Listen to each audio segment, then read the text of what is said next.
আপনারা যারা long ride করেন বা লং রোডে যান তারা সব সময় বিশেষ করে সন্ধ্যাবেলা যখন সূর্যটা ডুবে ডুবে ভাব আর ফজরের নামাজের ঠিক পরপর যখন সূর্যটা উঠে উঠে ভাব, এই সময়গুলোতে আপনারা চেষ্টা করবেন রাইড না করতে। এর কারণ হচ্ছে গিয়ে এই সময়গুলোতে যখন রাইড করি আমরা, তখন যখন হেডলাইটটা জ্বালাই, হেডলাইটের আলোটা কিন্তু ঠিকঠাক মতো রাস্তায় পড়ে না, অনেকটা দিনের আলোর সাথে ব্লেন্ড হয়। আবার আপনি দিনের আলোটাও পর্যাপ্ত পাবেন না রাস্তায়। তো তখন অপোজিট দিক থেকে যখন গাড়িগুলো হেডলাইট জ্বালায় আসে তখন ঠিকঠাক মতো রাস্তা দেখা যায় না।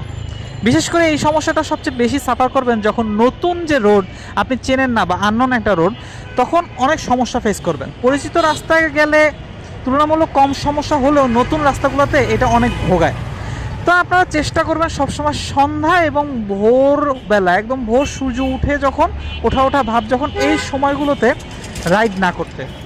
যদি আপনি এই সময়গুলো একটু অ্যাভয়েড করে রাইড করেন তাহলে আপনি বেশ স্মুথলি রাইড করতে পারবেন। এই সময়গুলো আসলে ঠিকঠাক মতো রাস্তা দেখা যায় না এবং মেজর দুর্ঘটনাগুলো কিন্তু এই সময়গুলোতেই হয়।